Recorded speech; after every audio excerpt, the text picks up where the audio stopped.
Bem, então, mais uma vez aí, sejam bem-vindos, né? Aí na nossa última aula aqui do nosso módulo, tá? Escatologia, aí do nosso Instituto Teológico Graça, da Igreja Evangélica dos Irmãos. E hoje nós vamos concluir essa apostila, tá? Aqui na semente 10, a última semente dessa apostila, tá? E assim concluir o nosso módulo, ok? Bem, basicamente essa semente ela é um resumão de tudo que nós vimos. Então talvez eu vá um pouco mais rápido aqui em alguns pontos, mas você pode interromper, fazer pergunta aí, tá? Para a gente tirar aí as dúvidas, tá bom? Então, a semente 10 fala o seguinte: uma convicção sobre os eventos futuros trará esperança neste mundo onde há pouca esperança. Então, aquilo que nós temos falado aí, todas essas 12 aulas, né, 11 aulas aí que nós já tivemos, que a razão, uma das razões de nós estudarmos a questão da escatologia, né, o estudo das últimas coisas, né, o futuro, é exatamente para que nós possamos não ficar perturbados com as coisas para o fim, né? Sabemos que haverá um fim de todas as coisas e um novo começo, mas até lá tem muita água para rolar, né? Tem muita coisa para rolar. E a convicção, quer dizer, a certeza desses eventos, de tudo isso que a gente estudou aqui até agora, isso tem que nos dar essa esperança, né? E essa confiança nessas coisas, para a gente não viver alarmado. Não somente para nós, mas até para aqueles que estão ao redor de nós, né? Então, aí, o mundo passando por essas questões aí de guerra, de pandemia, né? Não sei se você viu aí, mas agora já tem uma outra preocupação aí, que é como é que fala? Varíola do macaco. Já ouviram falar aí? Né? Está chegando aí agora, todo mundo preocupado, algumas pessoas, e a guerra lá na Ucrânia rolando, aquela coisa toda, né? Então, isso não nos deve alarmar, né? Isso deve nos trazer esperança, porque como nós vimos na última aula, essas coisas não são sinais da volta de Jesus, mas são palco, é o palco sendo formado para os eventos do futuro, tá? Então, sempre não confunda essa questão de sinais, né? O sinal é aquilo que é certeiro, né? Então, quando for sinal mesmo, é porque aquilo já vai acontecer. Então, tente entender isso, tá? Então, essa semente vai tratar dessa questão, desses eventos que devem nos trazer esperança, tá? Quando as pessoas perdem a esperança, perdem seu propósito e ficam deprimidas, né? O mundo hoje, esse é o mal do século, né? A depressão, essa doença aí, né? Aí surgindo nas pessoas, né? Exatamente porque as pessoas perdem a esperança, perdem o propósito, perdem o sentido da vida, né? Aí cai nessa depressão, né? Alguns chegam ao ponto de ficar tão pessimista, né? Você sabe o que é o pessimismo, né? O pessimismo o pessimista é aquela pessoa que para ele tudo vai dar errado. Não adianta fazer, que isso vai dar errado. Já fiz isso, vai dar errado, tudo vai se acabar e tal e tal. Esse é o pessimista, né? E o pessimismo ele leva à depressão, né? Então as pessoas estão assim, né? Nós sabemos o final da história, né? A Bíblia nos fala. Vimos aqui nesse módulo de escatologia sobre os eventos do final. Quando estudarmos o livro de Apocalipse, essas coisas vai fazer muito sentido o livro de Apocalipse agora, que nós já temos essa base, essa linha de escatologia. Então, nós sabemos o final da história, nós sabemos o que vai acontecer. O mundo não vai acabar com uma explosão do meteoro, o mundo não vai acabar com pandemia, o mundo não vai acabar em guerra, o mundo não vai acabar com míssil nuclear, o mundo não vai acabar com asteroide que vai bater na Terra, enfim, né? Nem com ET, que vem buscar aí, levar todo mundo para outro planeta, né? Nós sabemos, e nós vamos ver aqui esses eventos, tá? Nós sabemos da vitória final também, né? Essa é a razão do livro de Apocalipse, saber o final, saber que a vitória está mais que garantida, né? Isso deve nos trazer alegria e paz, apesar das circunstâncias e do que está acontecendo no mundo, aquilo que nós temos falado, né? Saber essas coisas deve nos trazer alegria, porque o final é certo e a vitória é garantida, né? Mesmo com tudo que está acontecendo aí no mundo, tá certo? Passando aqui para o outro slide, mas alguém tem alguma pergunta, algum comentário aqui que nós falamos aqui sobre isso? Sobre essa convicção, sobre... Eu não sei se você... aí durante esse módulo teve a oportunidade de compartilhar com alguém que estava preocupado com os eventos e você pôde dar uma palavra, né? Enfim. Bem, Ricardo, eu quero só falar uma coisa, né? Agradecer, né? Porque eu aprendi muitas coisas também nesse estudo aí, né? Porque às vezes eu pensava diferente, né? Pensava diferente sobre essas coisas e já tive a oportunidade de falar para muitas pessoas, né? Sobre esse aprendizado, né? Domingo à noite eu estive em Boa Vista, lá na igreja, eu estive falando também, né, algumas coisas, né? E muitos irmãos lá também, assim, preocupados com a pandemia, que é o fim do mundo, né? Essa guerra, né? E sempre eu falei, né, sobre isso, né? Pelo que eu aprendi. Então, eu quero agradecer desde já, né? Porque eu sei que eu aprendi muitas coisas também, que eu pensava diferente, né? Mas nesse estudo eu aprendi que não é bem assim como eu pensava, né? Então, eu agradeço desde já essa oportunidade, esse aprendizado. Né? Tá joia. Obrigado, Silvano. Silvano, para me lembrar uma coisa aí, o vídeo de todas as nossas aulas, eles estão lá no canal no YouTube, do ITG, tá?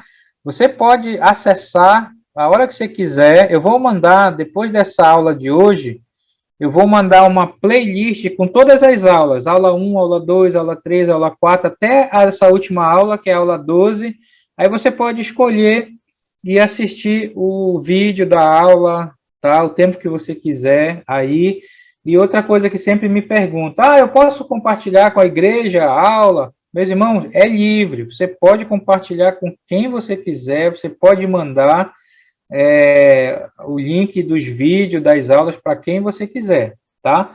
Não tem problema não. Até porque está no YouTube, está no módulo público, qualquer pessoa tem acesso lá a esses vídeos, tá? Então, sempre volte lá, dê uma revisada. Todas as aulas do ITG, na verdade, estão lá. Todas as aulas que os irmãos deram, desde quando nós migramos aqui para o online, né?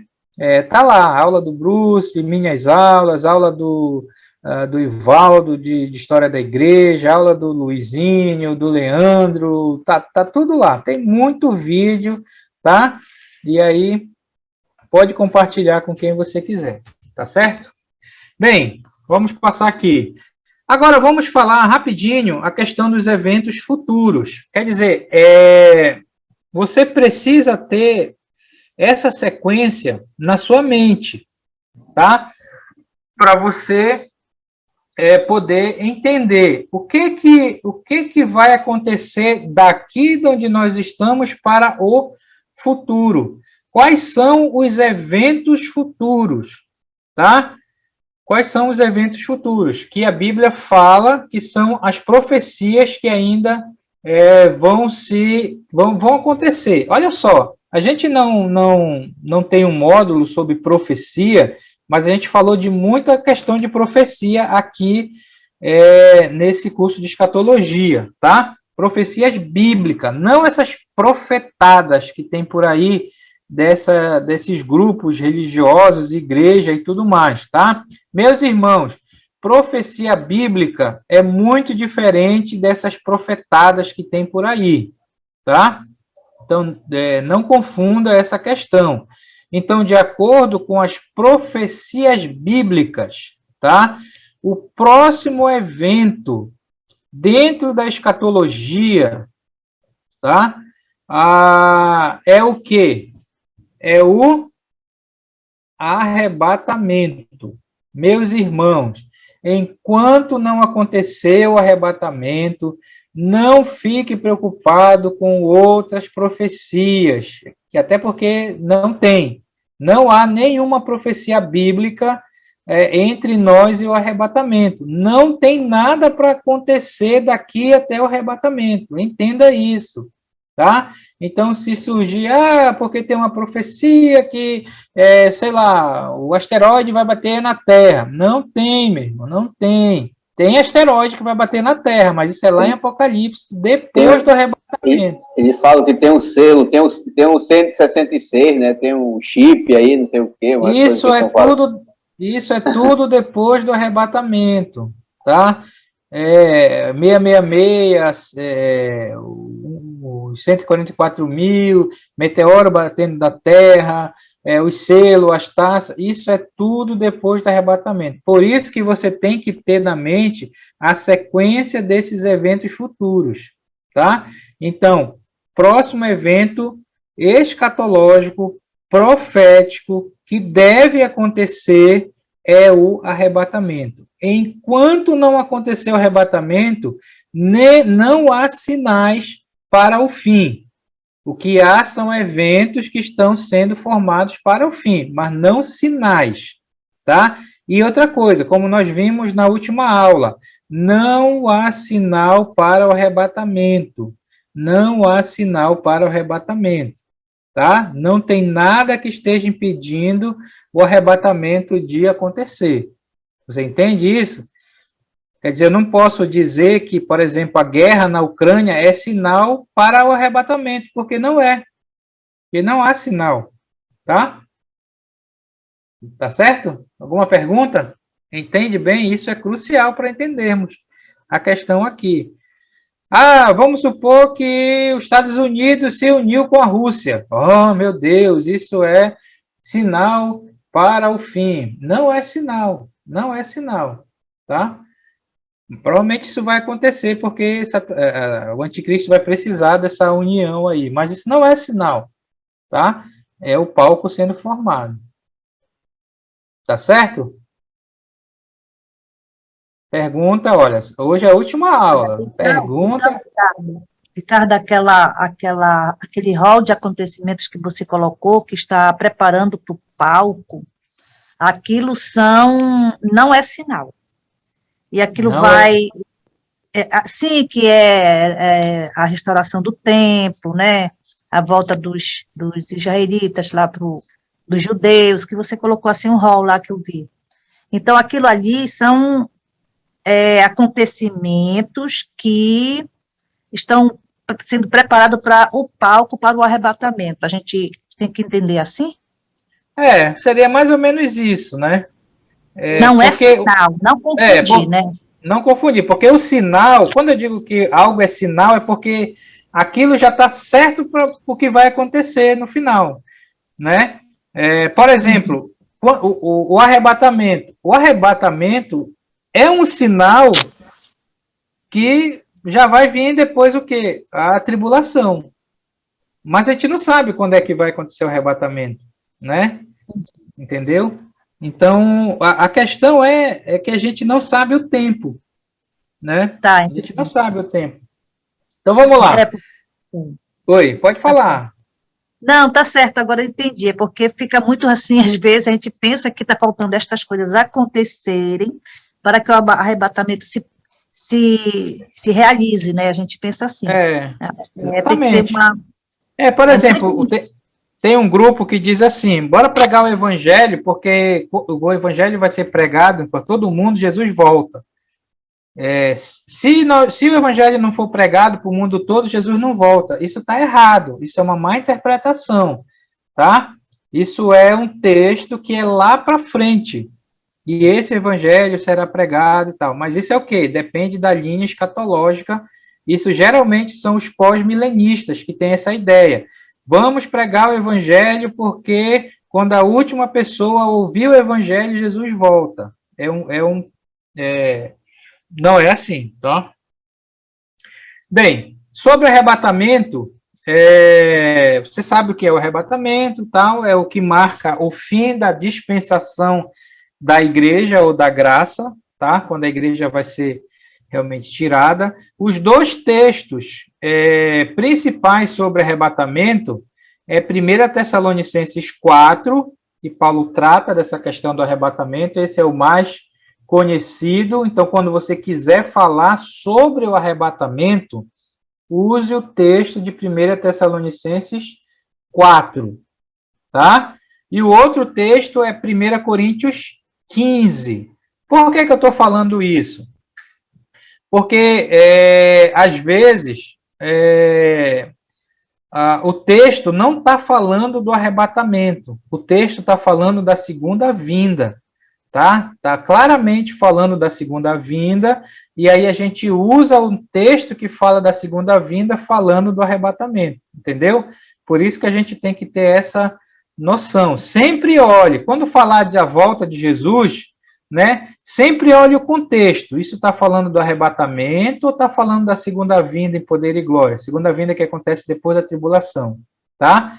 Então, sobre o arrebatamento, não será parcial, tem pessoas que acham isso, mas incluirá todos os que estão em Cristo, será deixado todos aqueles que não...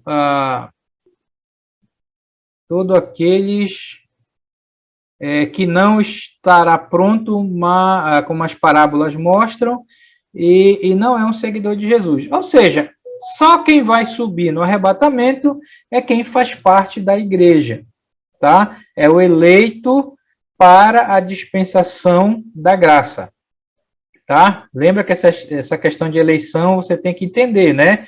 Deus escolheu aqueles que iriam ser salvos na dispensação, nas outras dispensações. Deus nos escolheu para sermos salvos nessa dispensação da graça, tá? E tem aqueles que vão ser salvos na tribulação. São os eleitos da tribulação. Então, como alguém disse, né? Devemos agradecer a Deus porque Ele nos escolheu para sermos salvos na dispensação da graça e aproveitar. Já pensou se Ele tivesse te escolhido para ser um eleito na época da tribulação? Tá? Primeiro, você não ia fazer parte da igreja, você ia ser santo da tribulação, tá? E fora que o negócio ia ser terrível, né? Vai ser terrível, que é futuro, tá bom? Então, primeiro evento é o arrebatamento, tá? Em acontecendo o arrebatamento, aí o que podemos pensar? Eventos pré-tribulação no céu, quer dizer, entre o arrebatamento e o início da tribulação, o que vai estar acontecendo no céu? É isso que ele está falando aqui, tá? Entre o arrebatamento e a tribulação. O que a gente... o que vai acontecer? Vai acontecer, com certeza, o julgamento da igreja, o tribunal de Cristo, tá? Ali, 2 Coríntios 5:10, fala do tribunal de Cristo, né? Pois importa que todos compareçam perante o tribunal de Cristo. O texto de 1 Coríntios 13, aquele texto que Paulo falou de madeira, feno, palha, pedras preciosas e tudo mais, que são as obras do cristão que vai ser provado, né? Isso está falando do tribunal de Cristo. E 1 Coríntios 4, eu acredito que seja aquele que fala do dispenseiro fiel, né? E quando ele vier... Então, esses textos mostram que a igreja, os cristãos, isso não é para o ímpio, tá? Ele vai ser julgado no tribunal de Cristo, mas esse julgamento não é para condenação, porque Romanos 8:1 fala, nenhuma condenação há para os que estão em Cristo Jesus, mas é para efeito de galardão, tá? galardão, aquilo que a gente fez com o dom que Deus nos deu, com a vida que Deus nos deu aqui nesse mundo, tá? Então, provavelmente isso vai acontecer entre o arrebatamento e a tribulação, tá? O que mais que vai acontecer? Quando a gente estuda Apocalipse, capítulo 4, geralmente a gente faz uma comparação com o arrebatamento, tá? Por quê? Capítulo 1 é o passado, já aconteceu, de Apocalipse, as coisas que viste, ou seja, aquilo que João viu lá na ilha de Patmos, que foi Jesus glorificado, e ele descreveu Jesus. Capítulo 2 e capítulo 3 de Apocalipse são as coisas que são, ou seja, é o presente, é onde nós estamos, é a mensagem às igrejas, é o tempo da igreja. Capítulo 4, o que acontece no capítulo 4? João, ele é arrebatado para o céu, tá? Então, antes de começar a tribulação, porque a tribulação mesmo, em Apocalipse, a gente vê que começa no capítulo 6, com a abertura dos selos, tá? Então, no capítulo 5, se você ler, é uma adoração, porque João está lá no céu, né? Isso é futuro, né? E aí ele vê essa imagem, né? E tem esse livro na mão de Deus Pai, e ninguém é encontrado digno de abrir esse livro, né? E aí todo mundo João começa a chorar lá, porque ninguém é digno de abrir o livro. Aí, de repente, um dos 24 anciãos vai lá e diz, olha, está aqui o Cordeiro, ele morreu para ter esse merecimento de poder abrir e quebrar os selos, tá? Isso acontece no capítulo 5, tá? Porque o capítulo 6 já começa a tribulação, ok? Então, é por isso que a gente põe que provavelmente é isso que vai acontecer entre o arrebatamento e a tribulação, o julgamento da igreja, tribunal de Cristo, e a igreja no céu, que é a representação, e essa questão lá, preparação para a tribulação, tá? Isso no céu. O que vai estar acontecendo na terra entre o arrebatamento e a tribulação? Antes de começar a tribulação, na terra, o que vai estar rolando? É a ascensão do anticristo, né? A apostasia, isso tem relação com o anticristo, né? Porque assim que a igreja for arrebatada, ele se manifesta, tá? Ele se manifesta. Aí a apostasia que ele falou em 2 Tessalonicenses 2:3, a revelação do anticristo, somente quando a igreja é tirada, o Espírito Santo na igreja o restringe. Lembra que ele falou isso lá em Tessalonicenses, né? Aquilo que restringe o aparecimento do iníquo, que é o anticristo, né? Então, enquanto a igreja estiver aqui, o anticristo não aparece, ele não se manifesta. Por isso que você não tem que estar dizendo que o Papa é o anticristo, que o cara lá da Rússia, como é o nome dele? O Putin, é o anticristo, que o Macron, presidente da França, é o anticristo, que o Biden é o anticristo, né? Porque não sabe. Ele só vai se manifestar quando... Dizer que o Lula vai ganhar também é o anticristo. Pois é. Então, é só quando a igreja for tirada, tá? Então, aí eu lhe pergunto, isso na nossa linha de interpretação pré-milenista, pré-tribulacionista, tá? E dispensacionalista. O aliancista, que é amilenista, que crê que a igreja vai passar pela tribulação, ele não pensa dessa maneira, como nossos irmãos presbiterianos, tá? Mas para nós que somos pré-tribulacionistas, a gente tem que estar com medo de anticristo? De 666, disso, de aquilo? Não. Se a gente sabe que a igreja vai ser tirada antes, tá? Então, o anticristo vai estar aparecendo, ele vai apoiar o estabelecimento de uma religião mundial. Apocalipse 17 fala dessa religião mundial que ele vai criar, tá? Ele vai criar. vimos na aula passada que o ecumenismo, olha só, o que é o ecumenismo? É a união, tá? Não é a junção, mas é a união das religiões, ou seja, é o católico abraçando o muçulmano abraçando, quer dizer, eles podem estar juntos, aí isso é o ecumenismo, né? Isso é sinal? Não, não fala que isso é sinal, isso é palco para o que vai acontecer para o futuro, porque quando o anticristo chegar, ele vai criar uma só religião, uma religião mundial que a gente estuda lá em Apocalipse 17, que fala dessa religião que ele vai criar, é a figura da mulher em cima da besta escarlata, né? Essa mulher que está com uma taça na mão, você já viu essa imagem, né? É uma mulher vestida de prostituta que tem uma taça na mão com vinho, né? Ela está porre e ela está em cima da besta vermelha, né? Com chifre e tudo mais. Aí o pessoal que tem a visão alegórica de Apocalipse, o que ele diz? Meu Deus, vai surgir essa mulher e esse bicho que vai aparecer no mundo carregando essa mulher, Jesus, esse bicho terrível, esse demônio. Quer dizer, esse é quem tem a visão alegórica. Mas para nós, o que é a mulher? A mulher é a religião mundial que o anticristo vai criar. O que é a besta que ela vem montada? É Satanás. Então, essa religião ela está em cima de Satanás, né? Apoiada pelo Satanás, né? E aí, o que o anticristo vai fazer no meio da tribulação? Ele vai acabar com essa religião, com essa falsa religião, e vai dizer agora a religião sou eu, né? Mas, enfim, isso é Apocalipse, tá?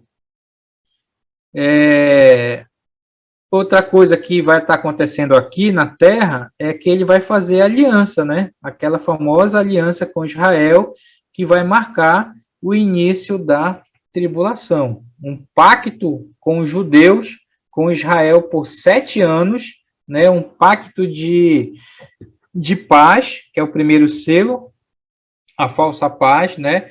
Por 7 anos. Mas no meio dos 7 anos, ele vai quebrar esse pacto aqui, tá? Então, entendeu? Então, o que vai acontecer no céu entre a tribulação e entre o arrebatamento e a tribulação, e o que vai estar acontecendo na terra entre o arrebatamento e a tribulação, tá? Outra coisa que vai estar acontecendo aqui, que não está aqui, mas é as bodas do Cordeiro, tá?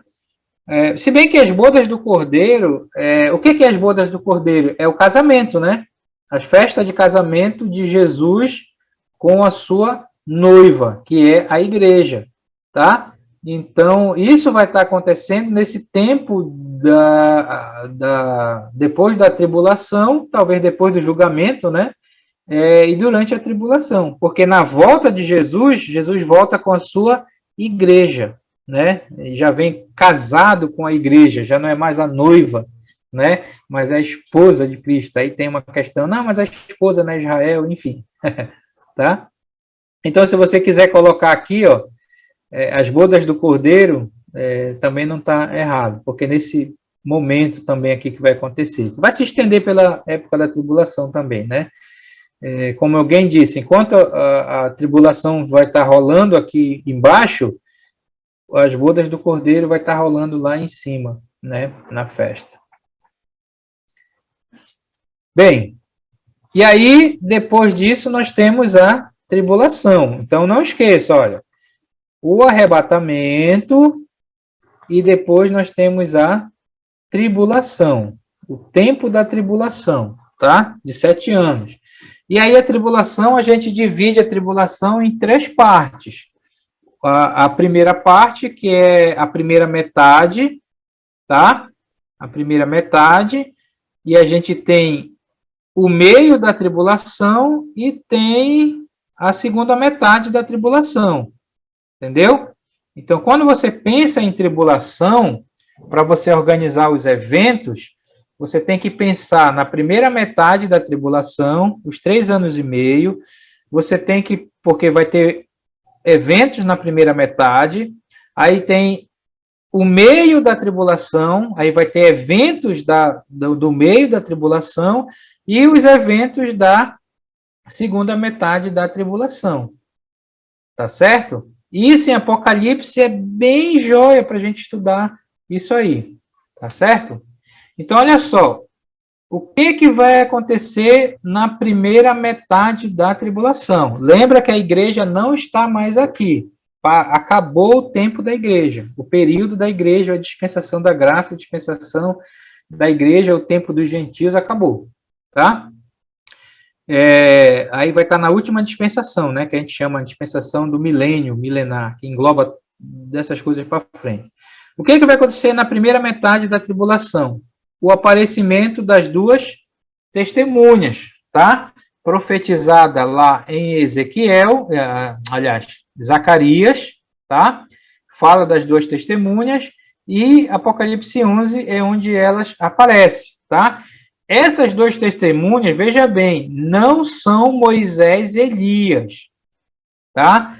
Vão ser profetas que vão surgir, esses dois profetas, e o ministério deles será como Moisés e Elias. Por quê? Em relação a Moisés, elas vão ter a habilidade que Moisés tinha de dividir o mar. Né? Então, diz lá, se eles querem pregar em algum lugar, né, e eles podem abrir o mar, né, e aí eles passam para lá. Então, por isso que eles são muito parecidos com Moisés, né? Elias é no sentido de que eles podem mandar cair fogo do céu, né, como Elias fez lá com os profetas de Baal, né? Então, é por isso que eles são, o ministério deles é parecido com o de Moisés e de Elias, mas não é a encarnação ou a reencarnação de Moisés e Elias. São dois profetas, são duas pessoas mesmo que vão surgir, né, literais, aí no início da tribulação. Como no filme, né, Deixados para Trás, que vocês assistiram lá para fazer a tarefa, tá? Então, essas duas testemunhas, elas vão fazer milagres, vão fazer sinais, tá? Essa é a confusão, aí só dando uma palhinha para você entender aqui, por que nós não somos, né? Não seguimos a linha continuista. Lembra disso? Os continuistas e os cessacionistas, tá? Isso tem a ver com a pneumatologia. Eita, só termo, né? Pneumatologia é o estudo do Espírito Santo, né? Então, quando a gente estuda pneumatologia, a gente fala essa questão dos dons de sinais, tá? Os dons de sinais. Aqueles milagres, aquelas coisas que acontecia lá no Antigo Testamento, Moisés abrindo o mar, Elias fazendo fogo do céu cair, ressuscitando mortos e tudo mais, continuam para hoje, para a nossa época.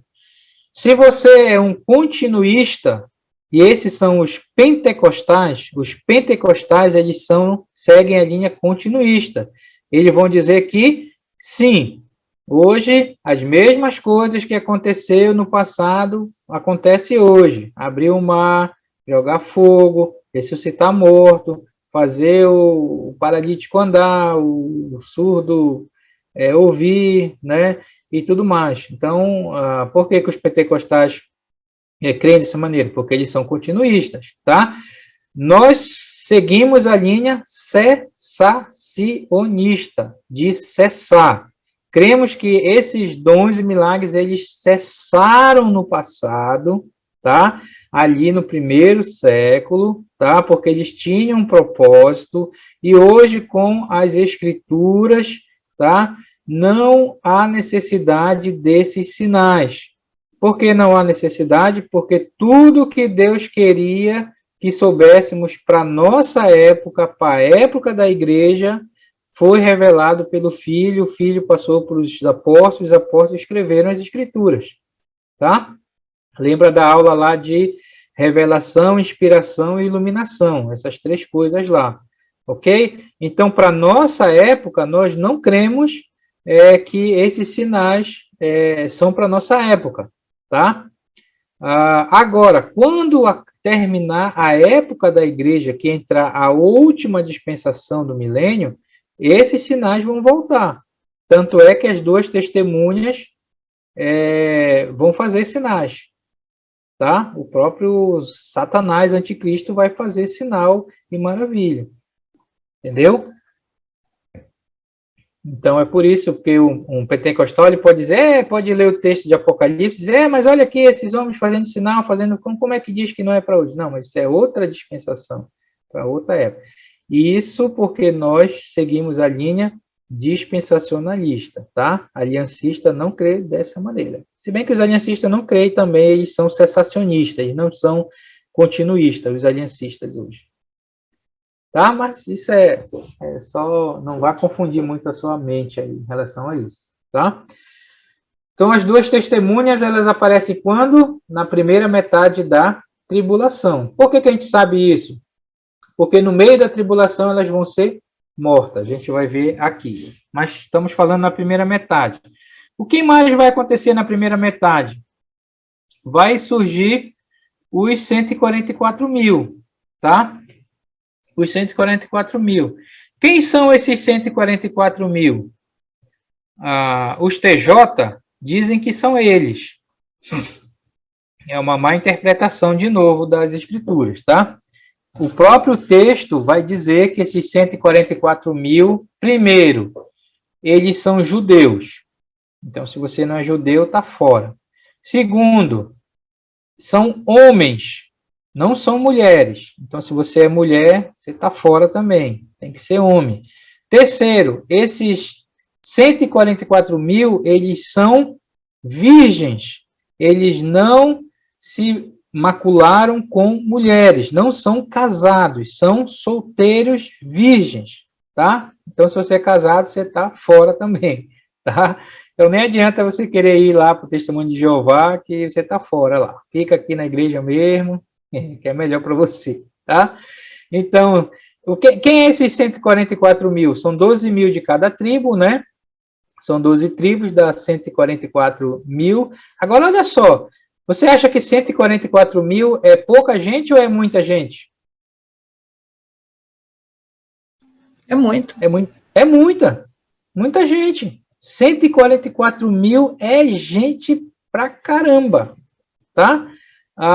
Por exemplo, cadê o pessoal aí do futebol? Quantas pessoas cabem no Maracanã? Cadê aí agora? Fazer pergunta agora de futebol. Quantos dá lá no Maracanã lotado?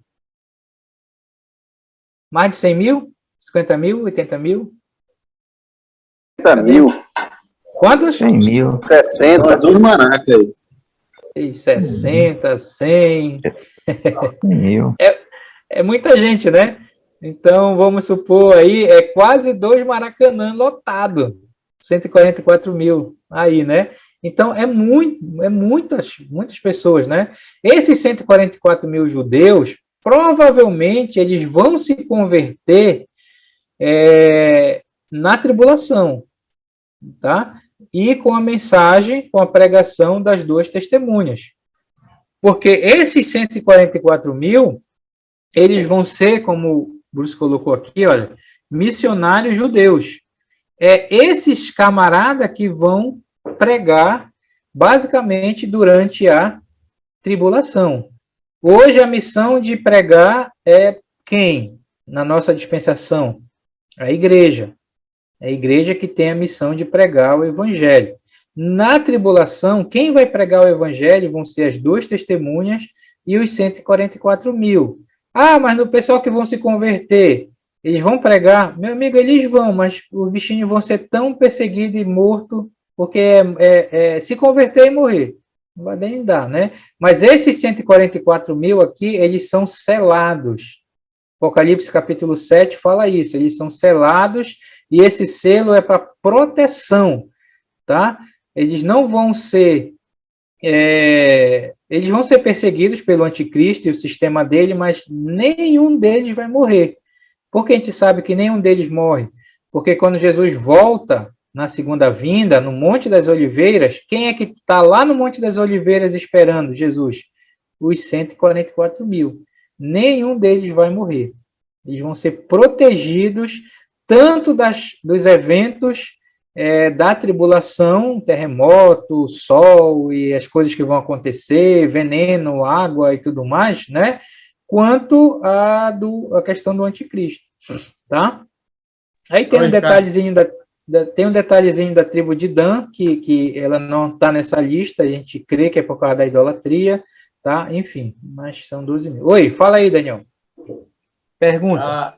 Rapaz, aí nesse caso a gente percebe a cegueira do pessoal dos TJ, né?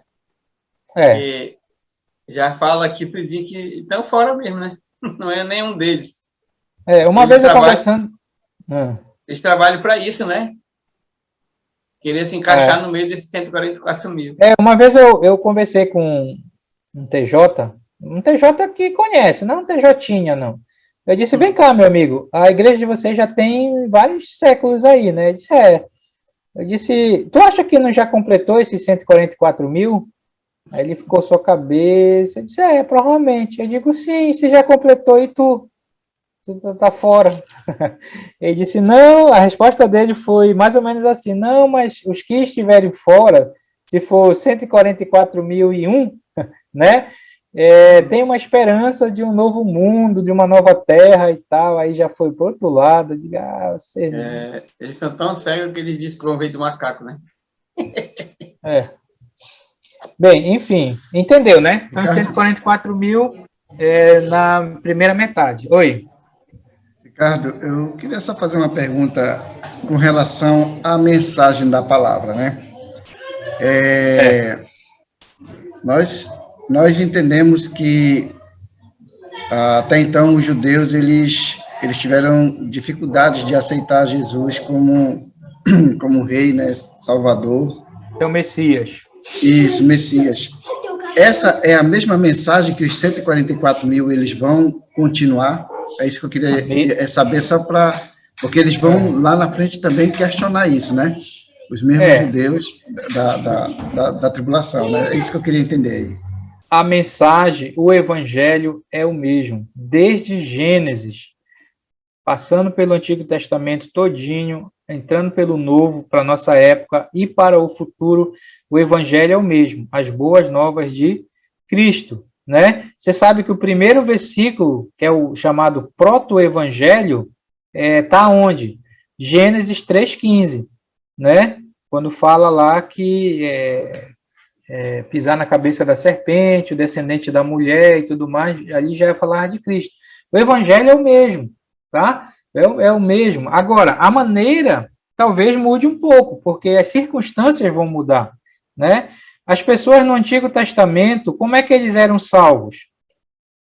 Os aliancistas, eles acusam nós, dispensacionalistas, de dizer que no Antigo Testamento as pessoas eram salvas pelas obras. Não.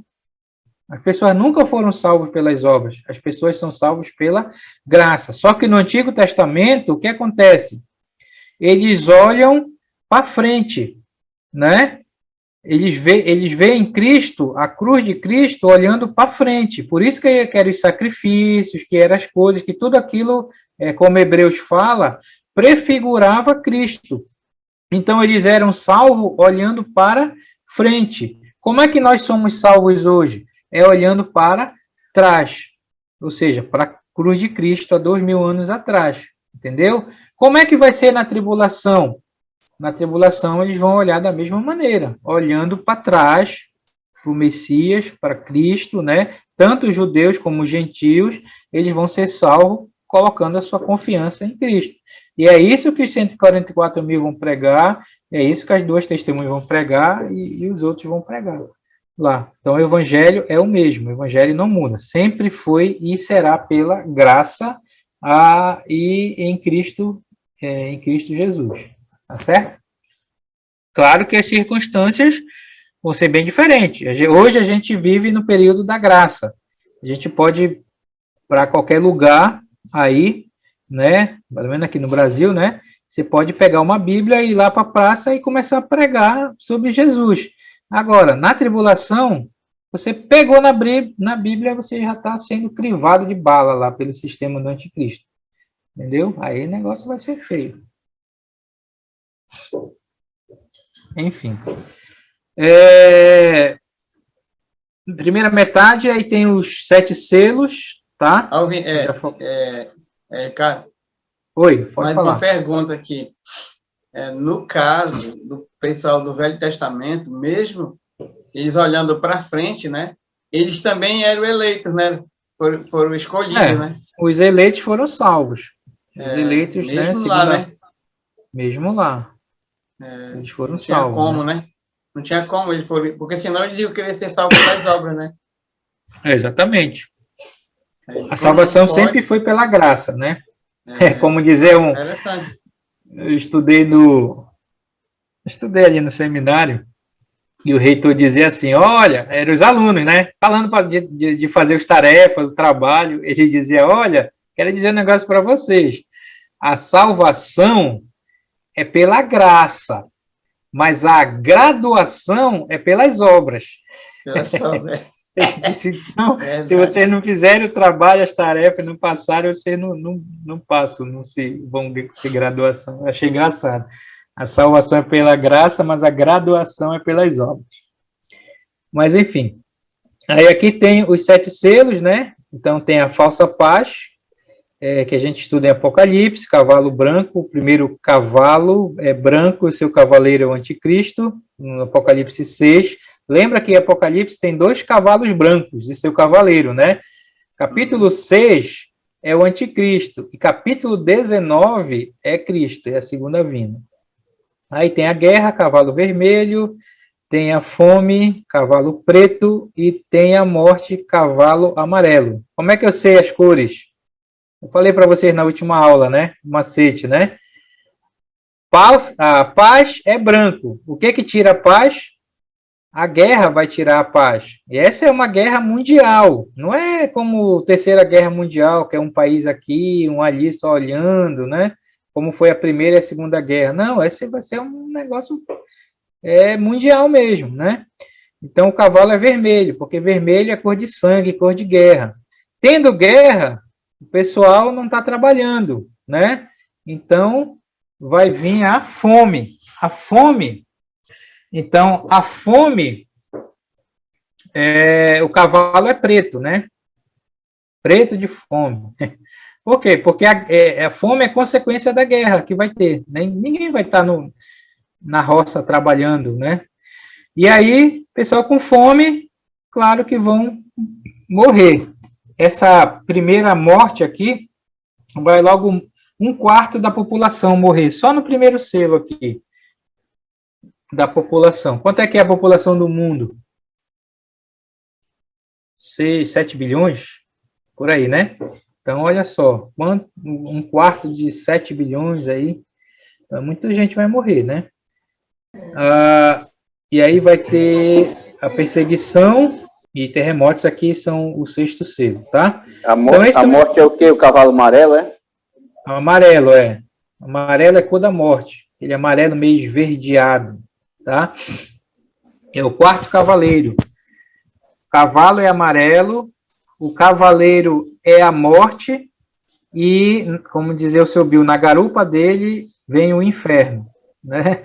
Só recolhendo. Um matando e o inferno levando. Tá? E aí tem a perseguição, isso aqui é a morte dos santos da tribulação, estão embaixo do altar clamando, e aí o 6º selo, terremotos e outros eventos.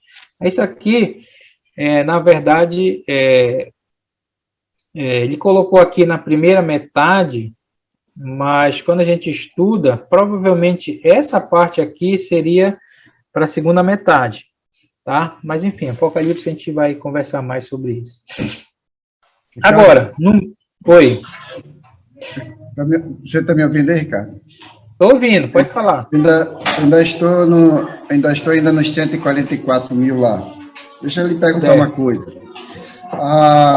Amós capítulo 8 e os versículos 11 e 12, essa é a forma diferente que você falou que eles vão pregar o evangelho?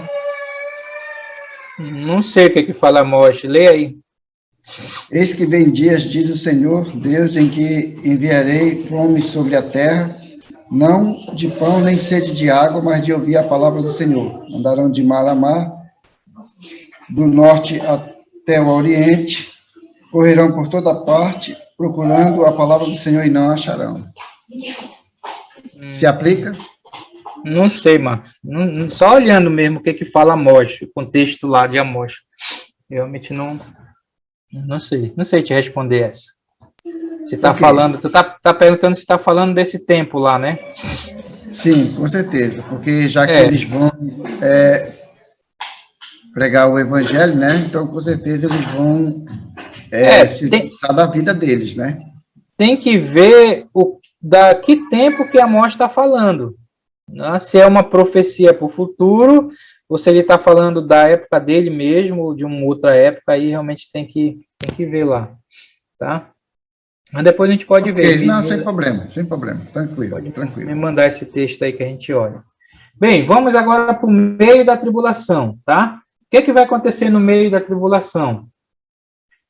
Satanás expulso do céu. Isso é Apocalipse 12, tá? Se você ler Apocalipse 12, você vai ver que é a guerra no céu, tá? Satanás, ele está lá, e tem uma guerra lá,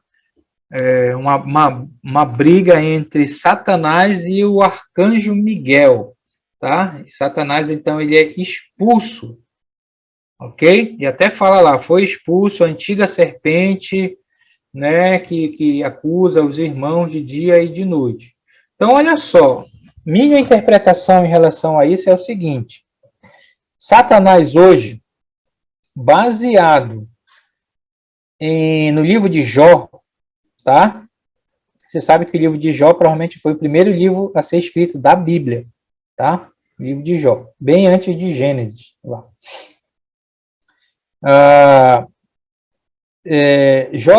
Satanás tem acesso à presença de Deus, tá? E você viu lá que ele acusa o Jó e tudo mais, acontece todas as coisas. Aqui em Apocalipse 12, isso é para o futuro, tá? Por que eu digo que é para o futuro? Porque a nossa interpretação de Apocalipse é a interpretação futurista. Tudo que está do capítulo 4 para frente é futuro, tá? Tudo que você lê de Apocalipse 4 para frente, você tem que jogar para o futuro. Se você jogar no passado ou no presente, você já errou a interpretação. Tá?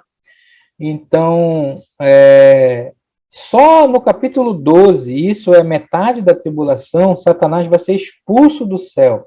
Então, até hoje, Satanás tem esse acesso à presença de Deus. Para fazer o quê? Para acusar os cristãos. Há textos em relação a isso e o próprio capítulo 12. Mas no capítulo 12, Satanás ele é expulso do céu, ele perde o seu acesso ao céu e ele vem com toda a cólera, quer dizer, toda a fúria para a terra perseguir o povo de Deus, que são os judeus. Então, é nesse momento, na metade da tribulação, que o bicho vai pegar para os judeus, tá? Não é a igreja, tá? Não é a igreja. A igreja está no céu, participando das bodas do Cordeiro, tá? E aqui na terra vai estar aqui, tá certo? Outro evento que vai acontecer no metade da tribulação, que vai enganar o mundo, é a morte e a ressurreição do anticristo. O que é a palavra anticristo? O que significa anticristo? São duas palavras, né? Você tem aqui anti com i. Anti com i, contrário, significa contra. Contra ou contrário. Então, anticristo significa contra Cristo, né? É diferente de antebraço. Antebraço seria com E, né? Então, o anticristo, ele é um falso Cristo. Quando a gente estuda o Apocalipse, a gente vai ver a chamada trindade diabólica. O que é trindade diabólica? É a imitação da Santa Trindade, ou da Trindade Santa. Quem são as pessoas da Trindade Santa? Você tem o Pai, né, Deus Pai, você tem o Filho, que é Cristo, e você tem o Espírito Santo, que é o Espírito Santo, né? A terceira pessoa da Trindade, o Espírito Santo, certo? A Trindade diabólica, ela imita a Trindade Santa. Você vai ver lá em Apocalipse Satanás, tá? Que é o dragão vermelho, lá que aparece no capítulo 13. Você vai ver a besta que emerge da terra, que é o anticristo, e ele faz o papel de Cristo. E você tem um outro lá, que é a imitação do Espírito Santo. Quem é? Quem é que está faltando aí? Falso profeta, tá? O falso profeta é a imitação do Espírito Santo na tribulação, que a gente estuda. Então, olha só, o anticristo, ele vai simular a mesma coisa que aconteceu com Cristo. Quer dizer, simular não, realmente ele vai morrer, ele vai sofrer um atentado, tá? Esse anticristo, e ele vai ressuscitar. Então sempre tem aquela coisa, mas isso ele fingiu. Não, ele morre mesmo, tá? Ali no meio da tribulação, né? Porque quando ele se revelar dizendo que é Deus, claro que vai ter grupos e pessoas que não vão aceitar, os próprios judeus, né? E ele vai ser morto, mas ele vai ser ressuscitado pelo poder de Satanás. Então isso vai acontecer no meio da tribulação. E aí o povo vai ficar maravilhado com isso, tá? Outra coisa que vai acontecer no meio da tribulação é a morte das duas testemunhas. O ministério das duas testemunhas é só na primeira metade. É interessante, tem um versículo que geralmente o pessoal usa, geralmente o pregador usa esse versículo, porque diz lá que é mais ou menos assim, que enquanto não acabou o ministério dessas duas testemunhas, eles não poderiam ser mortos. Mas quando terminou o ministério deles, eles foram mortos pelo anticristo. Aí o pregadorzinho usa esse versículo para ele, no sentido de que, olha, enquanto eu pregar, eu não morro. Né? E aí ele se mete no lugar e pega um tiro na cabeça e morre. Né? Esse é um versículo para as duas testemunhas, tá? Então, não está falando que todo pregador, enquanto não terminar o testemunho dele, não pode morrer, né? Seu Bill falava uma coisa interessante, e ele achou um versículo de Eclesiastes, né, da morte prematura. Enfim, ele usava lá. Mas isso vai acontecer no meio da tribulação. Vai ter esse terremoto também de proporções catastróficas lá no meio da tribulação. O falso profeta se levanta ali, né? O falso profeta é como se fosse o Espírito Santo, né? O Espírito Santo, ele leva as pessoas a adorar Cristo, tá? O Espírito Santo não tem aquela coisa, né? O Espírito Santo deve ser adorado, né? Porque o Espírito Santo, o trabalho dele, o ministério dele é levar as pessoas a adorar Jesus, né? O falso profeta, que ele vai levar as pessoas a adorar o anticristo.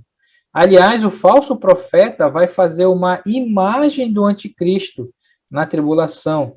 E essa imagem vai falar e até matar aqueles que não concordarem com o anticristo, né? Mas é o falso profeta que vai fazer essa imagem do anticristo, tá? E aí vai acontecer esse episódio que é o chamado abominação da desolação estabelecida no templo, tá? Parece uma palavra complicada, mas isso foi predito por Daniel, e Jesus falou isso também, né? Lá, olha, quando vocês virem a desolação da abominação, fujam para os montes. O que é isso? É aquele momento que o anticristo ele vai entrar no templo dos judeus, porque o templo vai ser reconstruído na época da tribulação, o templo está lá, tá? E ele vai fazer a mesma coisa que um homem fez no passado, chamado Antíoco Epifânio, tá? Esse camarada a gente estuda, quando a gente estuda Panorama do Antigo Testamento. Esse camarada, ele era um Ciro, 100 anos, mais ou menos, antes de Jesus, ele entrou no templo e profanou o templo, né? Ele matou uma porca lá dentro, não falam porca, vaca, eu acho que era porca, né? Porque o porco é animal imundo para os judeus, né? E ele jogou sangue lá dentro do templo, profanou o templo, né? O anticristo vai fazer isso no metade da tribulação. Ele vai sentar no trono, ele vai entrar no Santo dos Santos, né? E ele vai dizer, agora eu sou Deus, todo mundo tem que me adorar. Esse que é a abominação da desolação no templo. Isso vai acontecer no meio da tribulação. E aí que Jesus falou, quem estiver no campo, não volte, fuja. Quem estiver em cima, não volte para pegar a capa. Ai da que estiverem grávida, não seja no inverno, a vossa fuga. É esse momento aqui, porque o bicho vai pegar. Tá? E aí você tem o remanescente de Israel, foge para o deserto e é protegido. Se você ler esse texto de Apocalipse 12, é a fuga da mulher, né? A mulher foge para o deserto e o dragão joga água atrás dela, né? Tudo isso é simbolismo para a perseguição dos judeus. Aí ela é protegida lá naquele local lá, tá? Isso é metade da tribulação. Agora, a segunda metade da tribulação é que nós chamamos a grande tribulação. É os 3 anos e meio finais da tribulação. Esses 3 anos e meio finais é aquele tempo que Jesus disse lá, quando ele falou assim, não tivessem aqueles dias sido abreviados, ninguém se salvaria. Jesus estava falando desse tempo aqui, tá? Porque esse tempo aqui é que é terrível, tá? Tanto terrível porque ele vai perseguir os judeus, ok? Lá você tem a famosa marca da besta, Apocalipse 13, 666, tá? Não adianta perguntar o que é código de barra, é chip, é microchip, é luz, é não sei o que, né? Falaram que era chip do computador, aí depois falaram que era microchip, depois falaram que era tal. Quer dizer, não afirma, é alguma coisa que o anticristo vai usar para organizar o seu reinado, tá? Ou como Sobil falava, né? É algo que ele vai usar para achar os crentes na tribulação, porque lembra que se não tiver isso, não pode comprar, não pode negociar, não pode, né? É tipo um cartão de crédito implantado aí na mão direita e na testa, enfim. Tá? Mas você não afirma. Como é que fala? Impressão digital, né? Mas pode ser também o olho, né? Ou pode ser outra coisa, enfim. Aí você tem o 7º selo. O 7º selo são as 7 trombetas. As 7 trombetas são as 7 taças, tá? Apocalipse tem 3 séries de julgamento, tem 3 séries de 7. 7 selos, 7 trombetas e 7 taças, tá? Cada uma mais terrível que a outra. As 7 trombetas são piores que os 7 selos e as 7 taças são piores que as 7 trombetas. Então, esse tempo aqui da segunda metade da tribulação é a pior época, tá? É aquilo que Jesus disse, não houve época antes e nem depois haverá. Aí, ele está falando desse período aqui, tá? E aí, finalmente, depois da tribulação, nós temos o retorno de Cristo. O retorno de Cristo é a segunda vinda em poder e glória, tá? Então, quais são os eventos que levarão ao retorno de Cristo? Agora, aqui deveria ser sinais, realmente, né? Mas a gente tem o quê? A destruição da Babilônia religiosa. O que é a Babilônia religiosa? É a falsa religião que o anticristo vai implantar. Ela vai cair, tá? Então, isso vai ser um sinal para a volta de Cristo. Esse sistema religioso do anticristo, ele vai cair, né? A destruição da Babilônia comercial. Esse é o sistema econômico do anticristo, né? Quer dizer, isso é sinal que Cristo vai estar voltando naquela época lá. Você tem a campanha do Armagedon, que é essa guerra, né? Armagedon é lá no Vale de Megido. Isso é um vale que fica ao norte de Jerusalém, onde as nações do mundo vão se reunir para destruir os judeus, para destruir Jerusalém, né? Naquela época. Eles vão se reunir nesse vale, né? Lá, que é a famosa Guerra do Armagedon, e aí é onde Jesus volta. E aí tem esse apagão mundial também, que Jesus falou, né, que vai escurecer lá,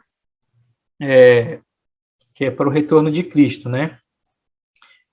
E aí você tem o retorno de Cristo, ele vai ser visível para todos, por isso que você tem que fazer essa distinção entre arrebatamento e segunda vinda. O arrebatamento, ele é silencioso, tá? Jesus não vem, não pisa na terra, ele vai se encontrar com as suas igrejas, não há nenhum alarido, não há trombeta gritando, não há nada, simplesmente, é como no filme, né? Simplesmente os salvos, a igreja some. Simplesmente isso. Sem terremoto, sem luz, sem pisca-pisca, sem pistola, sem nada. Simplesmente está aqui e some. Agora, a segunda vinda, não. A segunda vinda vai ter muito barulho, tá? A segunda vinda vai ser muito barulho. Todo olho verá, isso é segunda vinda, tá? Arrependimento de Israel, nesse momento que Israel se arrepende mesmo de ver o seu Messias, aquele Messias que eles rejeitaram, né? Agora eles vão ver que era ele mesmo o Messias, né? E aí eles vão se arrepender. Tá aí os textos, tá? Vamos aqui já terminando. Aí tem esse intervalo. O que é esse intervalo? É um intervalo de mais ou menos 2 meses, né?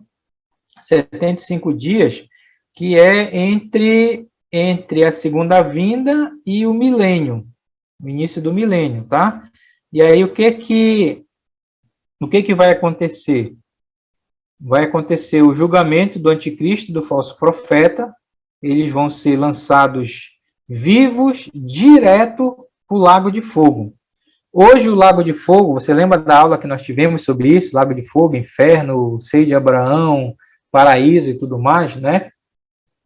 Então, hoje, o Lago de Fogo, ele não tem ninguém lá, né? Não tem ninguém. Os primeiros habitantes do Lago de Fogo vão ser o falso profeta e o anticristo, tá? E eles vão ficar lá sozinhos, no mínimo 1000 anos, se curtindo, até chegar lá Satanás e os ímpios, tá? E aí, Satanás é amarrado e aprisionado no abismo por 1000 anos, né? Tem aqueles que entrarão em um relacionamento com Cristo durante a tribulação, Apocalipse 20 fala, né? O julgamento dos que ainda estiverem vivos na terra, é aquele texto que às vezes a gente usa, né? Tive fome e der de comer, tive sede. Esses são pessoas vivas depois da tribulação, que vão entrar vivas no milênio, tá?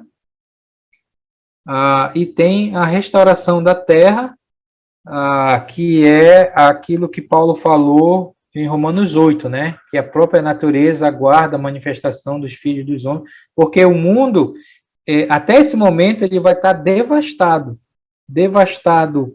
pela tribulação, né? Florestas vão queimar, água envenenada, peixe morto no mar, tudo destruído. O mundo vai estar aqui, terrível, né? E aí provavelmente essa restauração vai haver, porque o milênio vai ser restaurado, essas coisas lá, tá? Depois disso, nós temos o quê? Nós temos o milênio. os 1000 anos literais. Nós, pré-milenistas, cremos em 1000 anos literais, onde Cristo vai estar reinando, tá? Aí você pode ler o propósito do milênio, o estabelecimento da autoridade de Cristo sobre a terra. Isaías descreve um pouco como vai ser esse milênio, é bom você ler como vai ser esse novo mundo, né? Não é o novo céu e a nova terra, e nem o estado eterno, tá? E aí você tem o fim do milênio. O que acontece no fim do milênio? Satanás ele vai ser solto e fazer a última rebelião. Aqueles que se rebelaram vão ser derrotados, tá?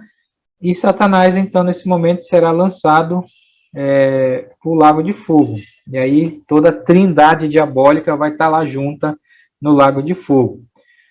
Depois disso acontece o trono branco, que é o julgamento dos ímpios, dos incrédulos, o grande trono branco, né, que são julgados, o mar dará os seus mortos e o além e tudo mais. Então todos os mortos, todos os ímpios, desde Caim,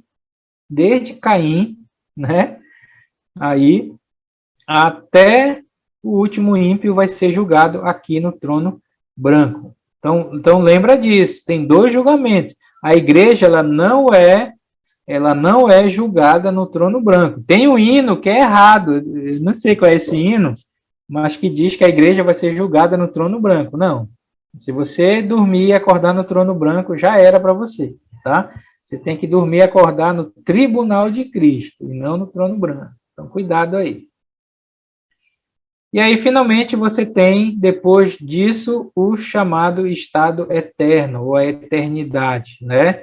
Onde você tem a Nova Jerusalém, vinda do céu, Deus habitará entre nós, não vai ter mais tristeza, a glória de Deus, que é a Shekinah, vai iluminar, não vai ser preciso a luz do sol, porque a glória de Deus vai iluminar, né? Como o seu Bill diz, não diz que não vai existir mais o sol, só diz que não vai ser preciso mais a luz do sol.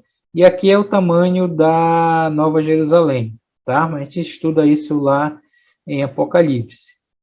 E a questão do inferno, né? O lago de fogo, que é a segunda morte. O inferno vai ser jogado dentro do lago de fogo, que é a segunda morte, ok?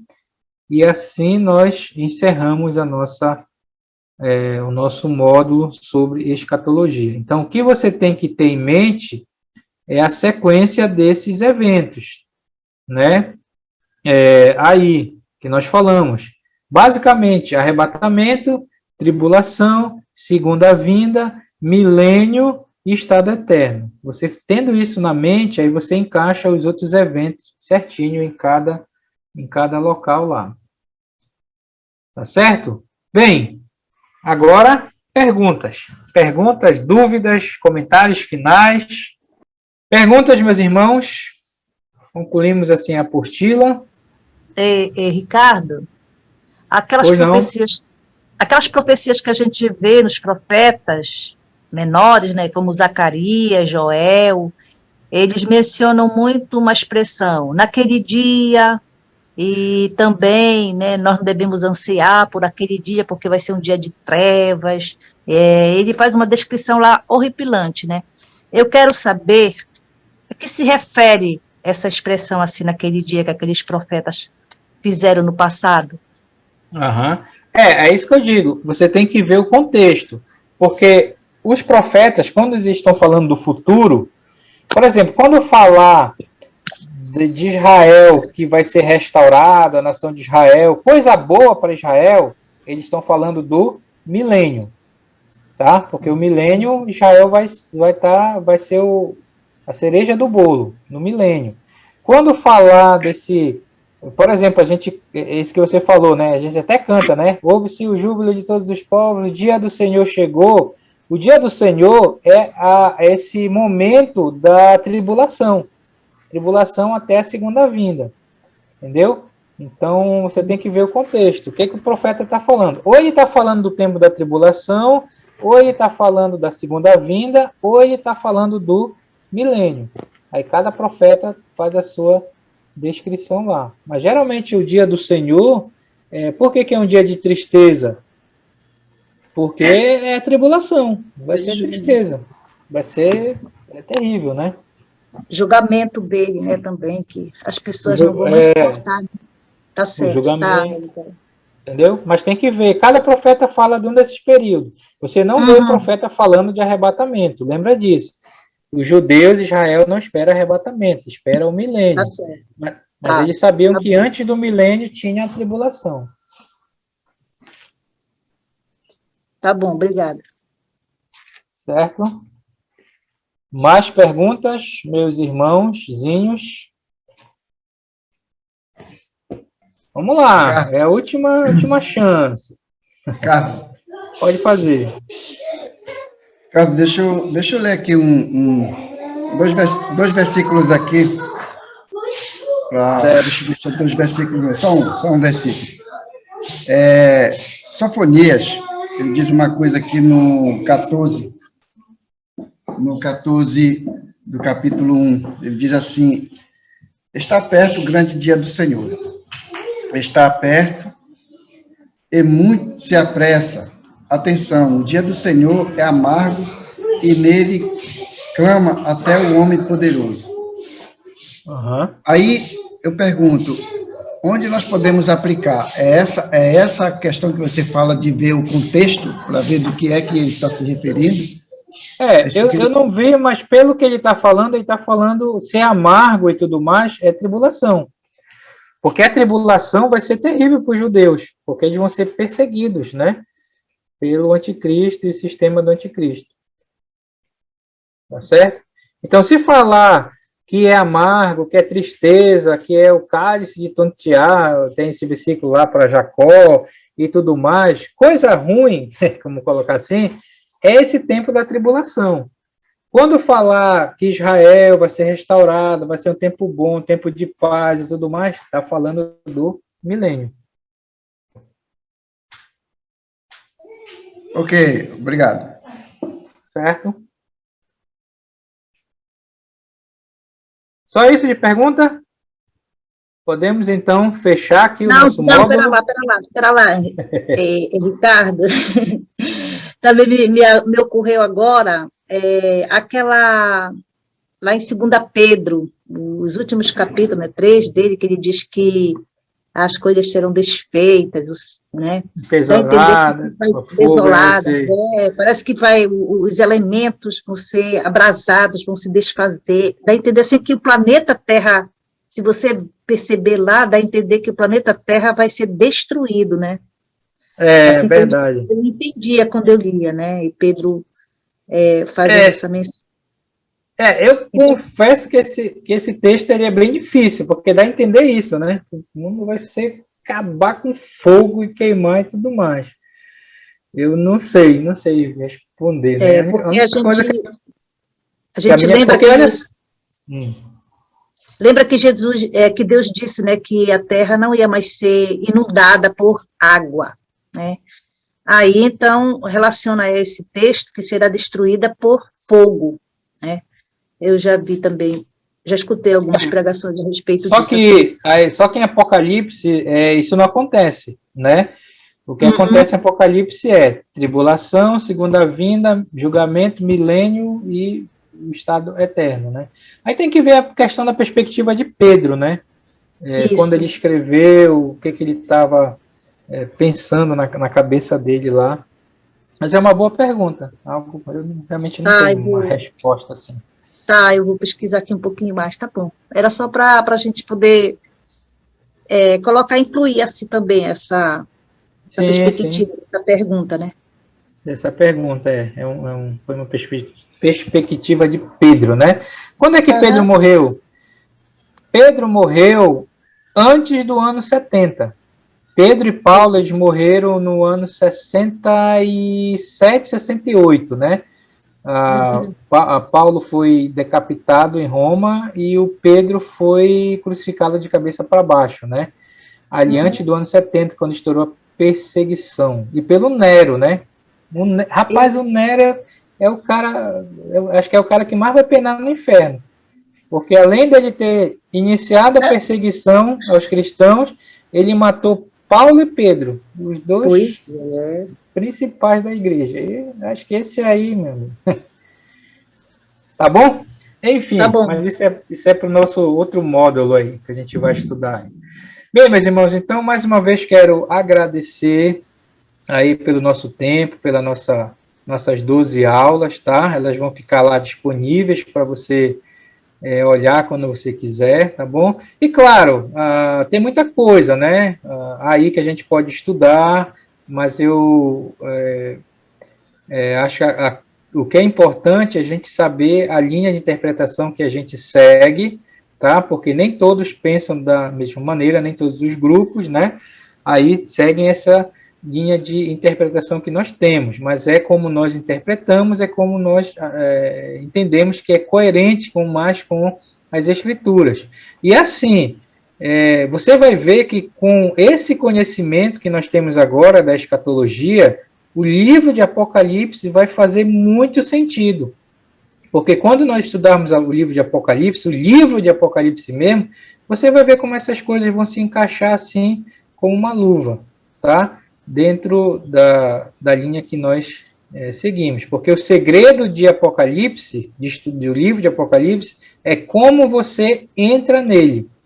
Então, se você não tem uma linha definida de escatologia, é uma bagunça, né? Você não sabe se é futurista, se é pré-milenista, se é dispensacionalista, se é alegoria, você interpreta aquelas imagens todas de Apocalipse, quando é que é literal, quando é que é alegoria, né? Então, é por isso que se torna confuso. Então, vai ser bem jóia quando a gente estudar, tá bom? Então, que Deus realmente nos abençoe, tá? E a gente se encontra aí no próximo módulo.